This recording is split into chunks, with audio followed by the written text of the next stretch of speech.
ఊపిరితిత్తుల వ్యాధితో ఇటీవల ఉస్మానియా ఆసుపత్రిలో చేరిన రోగి మృతి చెందారు. సమస్య తీవ్రం కావటం వల్లే అతడు ప్రాణాలు కోల్పోయినట్లు ఉస్మానియా సూపరింటెండెంట్ నాగేంద్ర తెలిపారు. అయితే రోగికి చేసిన పరీక్షల్లో కరోనా పాజిటివ్ గా నిర్ధారణ అయినట్లు ఆయన తెలిపారు.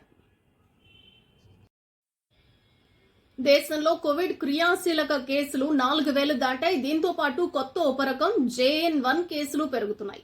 కేంద్ర ఆరోగ్య శాఖ సోమవారం వెల్లడించిన గణాంకాల ప్రకారం గడిచిన 24 గంటల్లో 628 కొత్త కేసులు నమోదయ్యాయి. కీలక కేసులు 4,054 ఉన్నాయి. ప్రతి కుటుంబం కూడా ఆరోగ్యానికి ప్రథమ స్థానాన్ని ఇవ్వాలి. ఎందుకంటే ఆరోగ్యమే మహాభాగ్యం అన్నారు పెద్దలు. ఆరోగ్యాన్ని కాపాడుకుంటే అదే 10,000 అనేవారు మునుపటి రోజుల్లో. ఇప్పట్లో చెప్పాలంటే ఇదే సామెత, ఆరోగ్యాన్ని కాపాడుకుంటే అదే 1,00,00,000 రూపాయలు అని చెప్పాలేమో మరి.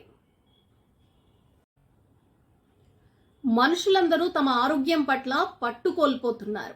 క్రమంగా అనారోగ్యం బారిన పడుతున్నారు. ఒకప్పుడు ఉన్న ఆరోగ్య పరిస్థితి కంటే క్రమంగా ఆరోగ్య పరిస్థితులు దిగజారుతున్నాయి.